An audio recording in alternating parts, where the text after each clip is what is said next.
Mendel ने बताया जो ट्रेट्स होते हैं वो फैक्टर्स से कंट्रोल होते हैं, मतलब पेरेंट्स से जो हमें हमारे कैरेक्टर्स मिले हैं वो एक ट्रेट्स के द्वारा मिले हैं। ट्रेट ही है जो पेरेंट्स से प्रोजेनी में ट्रांसफर हुआ है। उसने बताया अगर दो डिसिमिलर पेयर्स ऑफ फैक्टर्स है, कैपिटल टी स्मॉल टी, अगर दो डिसिमिलर पेयर है, डिसिमिलर मतलब अलग अलग, capital T small T pair के फैक्टर्स में एक रिसेसिव होता है और एक डोमिनेंट होता है, और यूजुअली F1 जनरेशन में वो ही मिलता है जो कि डोमिनेंट होता है। तो फर्स्ट लॉ ने अपन को क्या एक्सप्लेन किया? फर्स्ट लॉ ने अपन को एक्सप्लेन किया कि वाई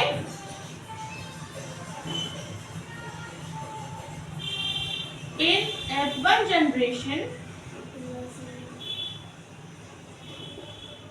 only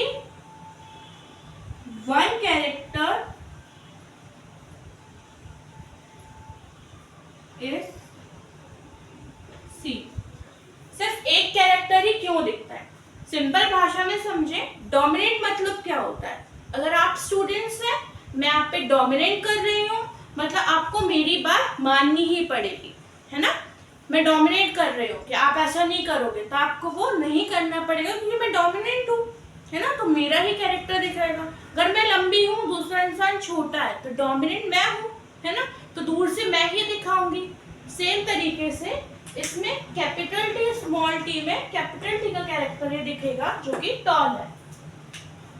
दूसरा लॉ होता है law of segregation. Second is law of segregation. तो लॉ ऑफ सेग्रीगेशन में हमको ये पता चला कि जो फैक्टर्स होते हैं वो जैसे के तैसे हमारे में ट्रांसफर हो जाते हैं, वो इंटरमिक्स नहीं होते हैं।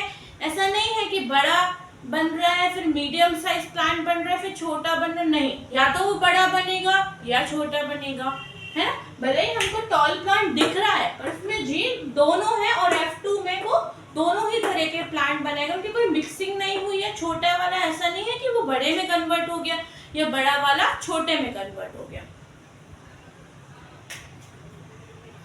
और ब्रेकअप कब होता है? जब वो गैमेट फॉर्म करते हैं, ठीक है। अब इतना नोट कर लीजिए। तो लॉ ऑफ सेग्रीगेशन में हम पढ़ते हैं कि जो फैक्टर्स या allele do not show blending and recover as such in F2 generation, right.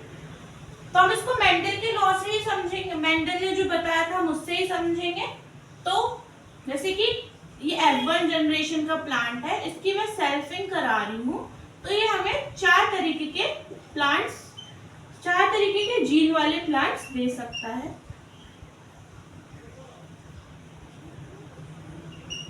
ना, जिसमें से 3 टॉल बनेंगे और एक बनेगा डॉर्फ। मतलब इसके जो जीन इसके पेरेंट्स में प्रेजेंट है वो कहीं ना कहीं हमें F2 जनरेशन में वापस दिखे, उनकी इंटरमिक्सिंग नहीं हुई। ऐसा नहीं है कि वो जो स्मॉल टी है वो कैपिटल टी में कन्वर्ट हो गया या दोनों में मिलके कुछ इंटरमीडिएट बना लिया।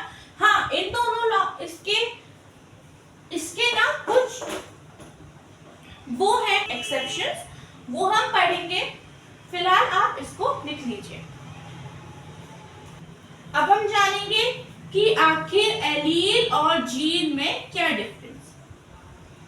हमको पता था कि मेंडल ने क्या बताया, कोई एक ऐसी चीज है जो कि पेरेंट्स से प्रोजेनी में पास हो रही है, उसको हम फैक्टर बोलते हैं। उसको नहीं पता था कि फैक्टर ही जीन होती है या जीन ही फैक्टर है, पर नाउअडेज हमको पता चल गया वही जीन है। मतलब फैक्टर एक कैरेक्टर है जो पेरेंट से प्रोजेनी में पास हो रहा है, उसको ही हम जीन बोलते हैं। तो concept of allele and gene. तो nowadays we know that gene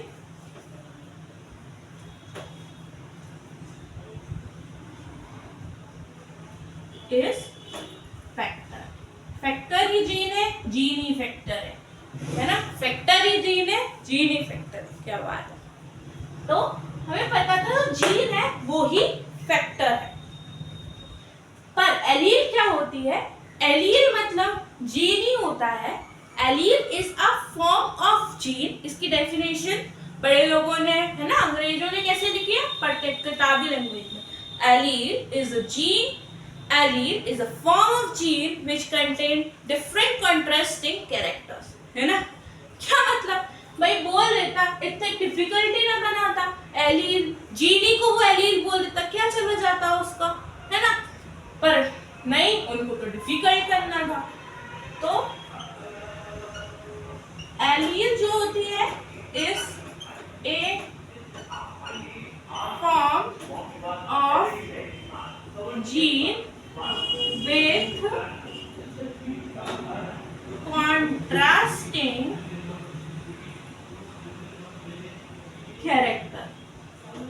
for example इसमें हम एक, मतलब इसको हिंदी में समझें कि एक ही जीन के अलग अलग प्रकार हैं।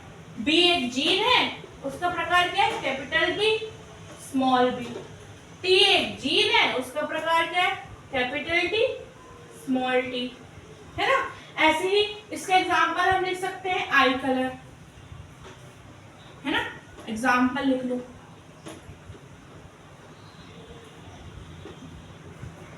एग्जाम्पल आई कलर, है ना? आई कलर की एक जीन है, इसके अलग अलग तरह की जीन है, कॉन्ट्रास्टिंग ट्रेट्स हैं, जैसे कि ब्लू हो गई, ब्लैक हो गई। ग्रीन आई नहीं देखी मैंने कभी, पर शायद होती होंगी। ग्रीन हो गई, है ना? मैंने ब्लू भी नहीं देखी, अपने यहाँ लिखती होंगी तो आप बताना। Blue, black, green. तो आपको समझ आया जीन क्या है? जीन ही फैक्टर है, फैक्टर ही जीन है। और एलील क्या है? एलील भी भैया जीन ही है, बस उसमें अलग अलग जीन के प्रकार को हमने क्या बोल दिया? एलील बोल दिया। तो आप इसको लिख लीजिए। इसको ऐसे भी समझ सकते हैं कि सिंगल सिंगल सिंगल सिंगल ये हो गए जीन और ये हो गए एलील।